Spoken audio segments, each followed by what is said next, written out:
Brailsford here with my son Connor. I'm up here visiting. Today we're going to cut some bowl blanks out of some sugar maple that he had come down here. He had a tree taken down and a limb that was cut up, and I'll show you how to maximize getting a bowl blanks out of a log. Let's do this.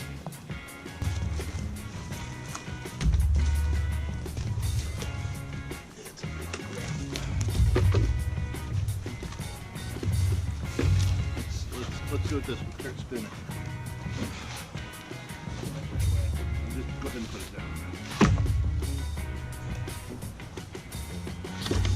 A log, and then you can cut them off as you need it. But here's your pith. What you want to do is about an inch or so on one side. You take a line down there, and take another line down here. And what we'll probably do is we'll take out the outside, and another one here, on the outside here, and another one here. That will give us 1, 2, 3, 4, 6 bowl blanks here. Now this piece here in the middle that we're cutting that has a pith in it, I never get rid of that because all of this wood right here, that's all quarter sawn. I personally hold on to these, let them dry, and I use that for either segmented turning or for end grain cutting boards. But this is very high quality wood, from the pith all the way to the sapwood. So we're going to take off this outside edge first. We should probably roll it because once you take that off, it's going to want to bind your saw, so we might want to flip it over.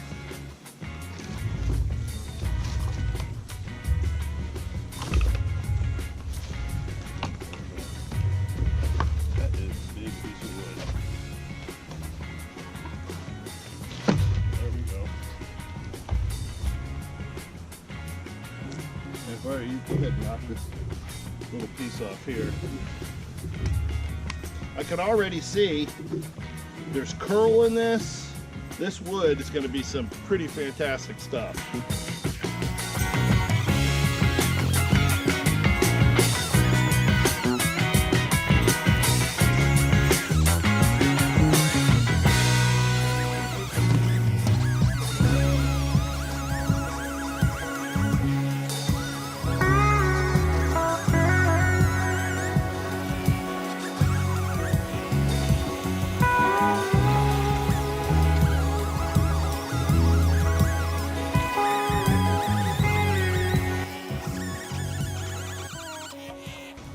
So that could actually make a platter. It's not very thick, but it's very stout. Look at it, yeah, you can see all this curl in here. We got some end sealer that we're gonna put on here afterwards, but yeah, this is some good stuff. How far away is this? So we took off the outer edge. We're going to take off this next piece here, which will give us a nice big bowl blank.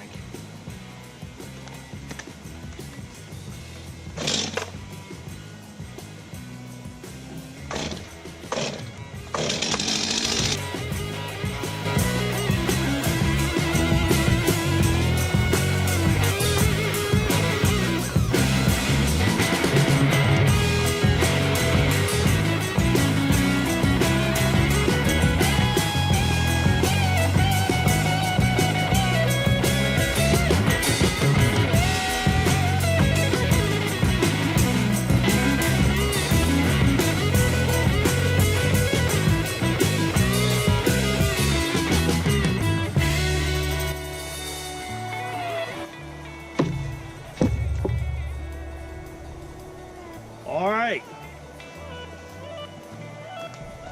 So we see we got it down now. All we have left is to cut out around the pith.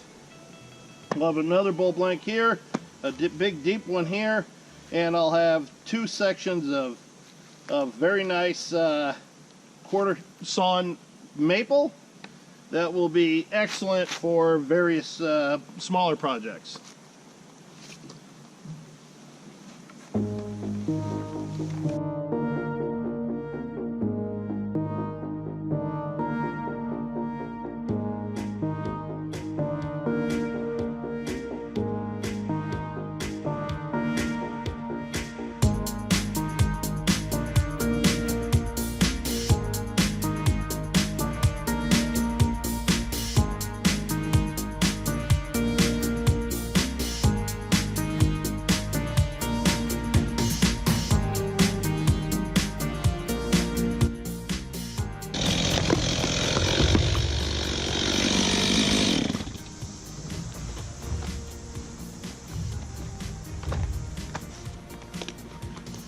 So this piece has some beautiful figure in it.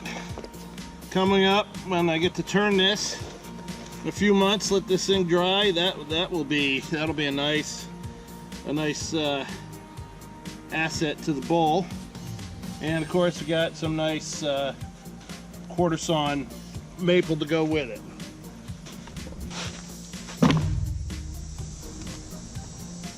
All right, so we got your pith again right here.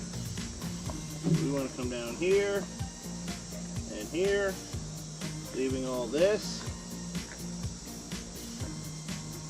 And then 3 to 4, maybe 5 inches here. That, we'll just square this off here. That'll be junk. Here. And I'll just leave that piece there. It'll be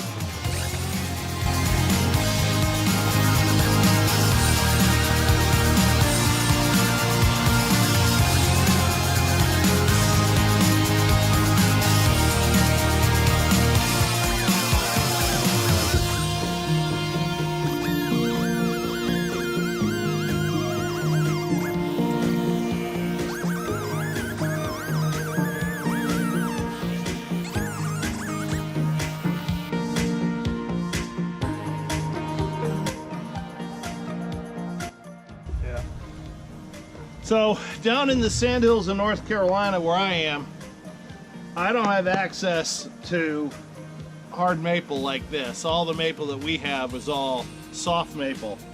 And my son's in Massachusetts and I'm up here visiting, and this is hard maple. And this is stuff I'm eager to get my hands on and turn.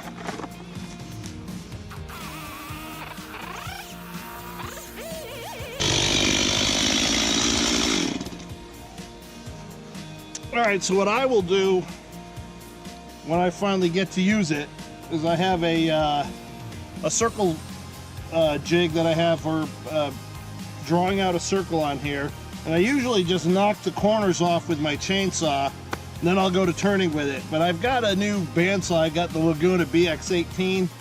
It's a beast.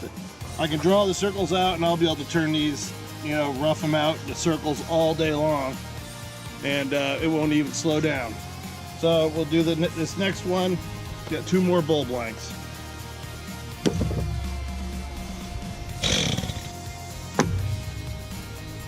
So my son wants me to do something with this one for him. It's got a burl on the side here. I have to decide how the best way would be to utilize that to its greatest potential. I may just cut on this side of the pith and just save this whole half and keep that side dry and let it get seasoned enough to turn, and then I'll come up with try to think of the best way to handle it. But for now, we're just gonna cut it basically in half. So we'll do a cut here and a cut. Those are very here. nice straight lines. Yeah, let's straighten up.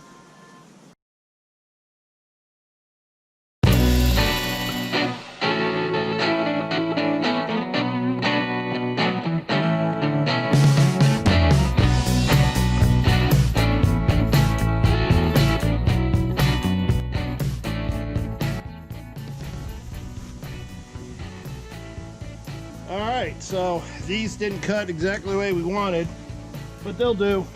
I'll be able to make something out of it. A little bit of the pith here, but it got caught off down there.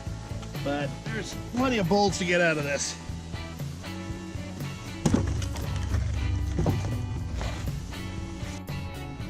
So our chain's getting a little wonky on us.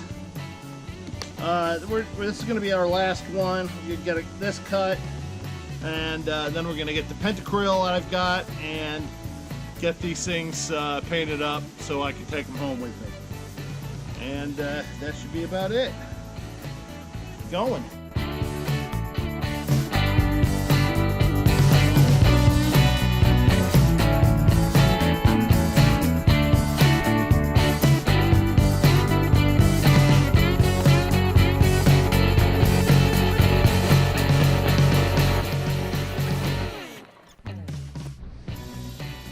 So I'm going to paint these up with pentacryl to help mitigate cracking.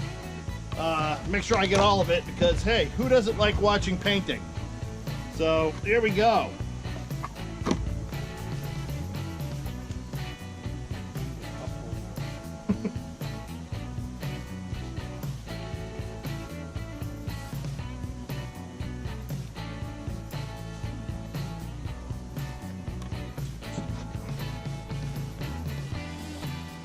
The other option is using anchor seal, which is more of a wax paint that goes on the surface. Pentacryl penetrates into the fibers themselves.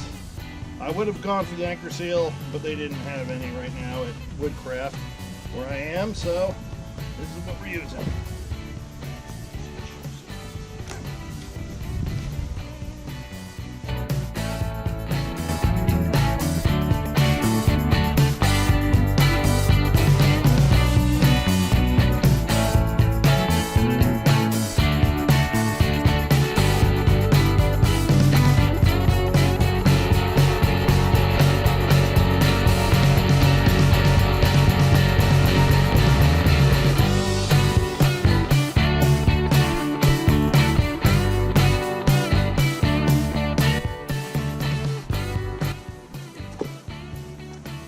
So that stuff's gonna drip out on my firewood, and whenever When you burn it, it's gonna poison me. oh hell yeah!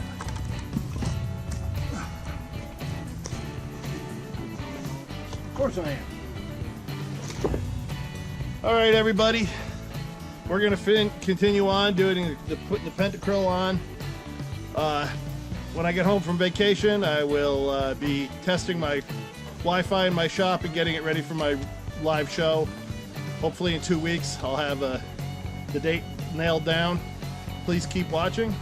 Please click like and subscribe. Thanks.